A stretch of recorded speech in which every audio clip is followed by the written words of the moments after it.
I believe something kind of crazy about learning the piano, which is that how fast you learn a song has less to do with how much you practice and more to do with how quickly what you learn can become automatic or on autopilot. Now, here's the problem. Most of us are sabotaging ourselves and preventing what we learn from becoming automatic. What I want to show you today is how we can make things automatic at the piano. It's by building habits. And then I want to show you the two things that are preventing you from building those. And then finally, I have something really cool. I'm going to show you how I personally practice songs. And what's cool about this is a method that I haven't heard anyone talking about, but it's been super useful for me in making my practice more exciting, more fun, and feel less like a chore.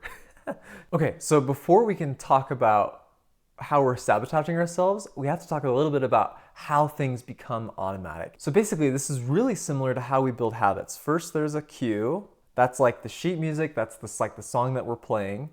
And what that cue does is it triggers a routine. And then here's the thing. The routine doesn't stick unless this happens. We get a reward. And when we've been rewarded for something, we want to start the process all over again. Because our brains are trained to remember things that we get rewarded by, which makes perfect sense. You don't have to work to build a habit of eating cookies, right? Because the cookies have their own reward, right? And so what we need to do is make sure that as we're practicing, that we're always getting this reward. Now, there's two ways that we block ourselves from getting the reward. First is sometimes we don't do well at developing a routine from the cue. So what that looks like is sometimes we have one cue, but then we might do something completely different based on that. So let's say you're playing a song and you use a completely different fingering every time. Well, your brain's not going to be able to figure out what you want it to remember. The routine isn't the same. Now, the second way that we can prevent ourselves from getting the reward is if the routine that we're trying to do is too challenging. Because at the piano, what is the reward when we're practicing? The reward is really progress.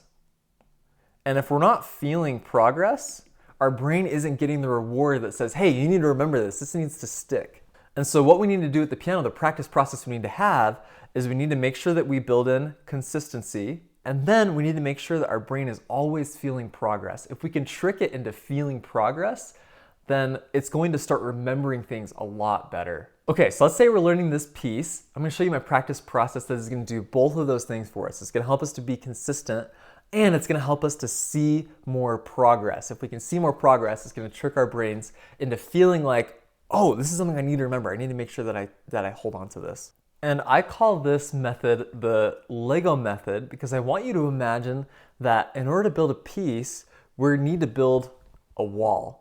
And instead of trying to build that wall all at once, we're going to make it out of these small Lego bricks. Basically, what we're trying to do is we're trying to split up a line into several different pieces, like this.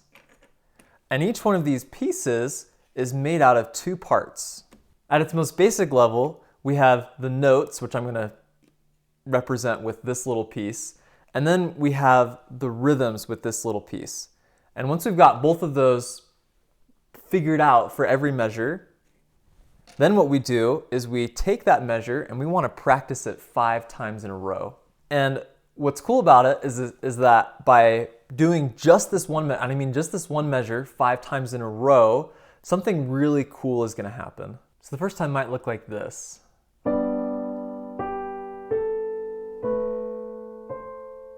Okay.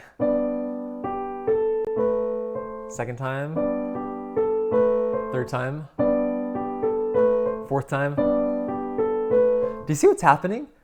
Because I've chosen such a small piece of music, each time I repeat it, I'm seeing pretty immediate progress. It might just be a little bit, like I'm getting a little bit smoother or a little bit faster, a little bit more confident.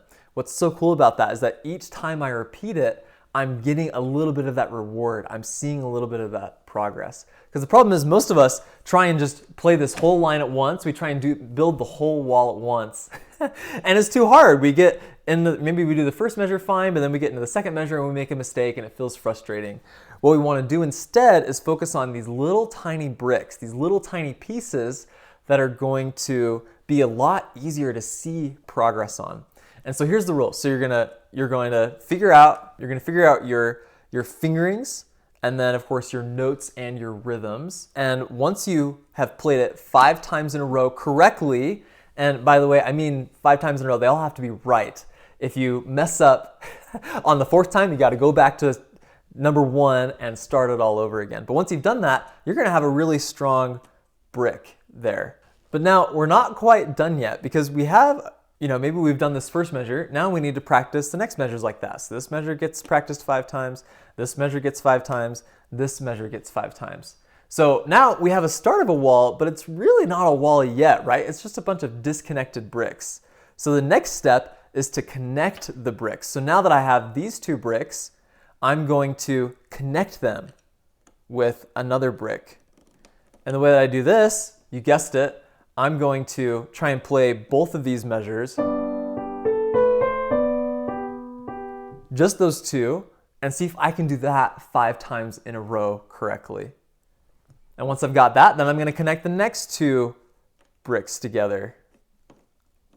If I can put these Lego pieces together.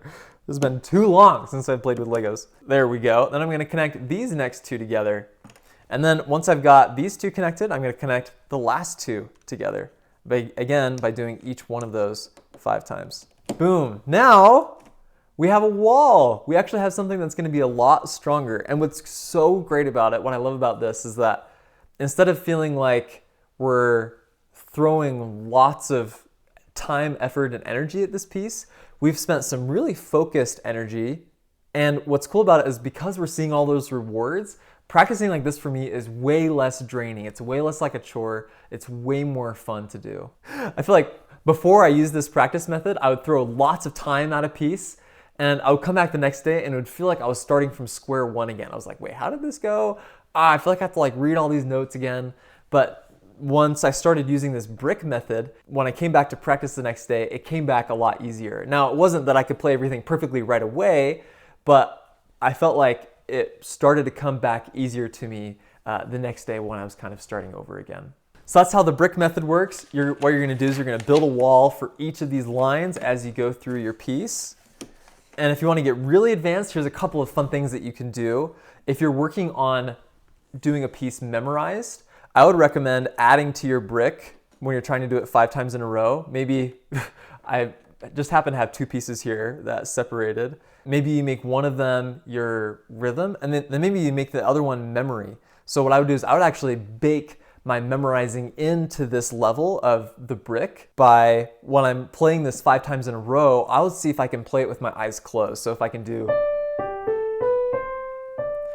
recall that brick, it's going to feel a lot easier to memorize because I'm just memorizing small pieces at a time. And then I'm actually baking it into the learning process. So instead of learning the piece, then having to go through all of the work to memorize it later, it's more like once I'm done learning the piece, it's already memorized because I've worked it into my practice process from the beginning. And I find that for me, that makes it way more successful when I memorize. I feel like I'm way more confident in the memory because I've baked it in this way. Then the other way that you can make it more advanced is, connecting walls together. So you might try and do, once you have wall on line 1 and then line 2, you might try and connect those 2 together by playing these whole sections through 5 times in a row correctly. Awesome, that's it. I hope you have a good time practicing. I hope this gives you another idea of how you can approach things, and I'll see you on the next one.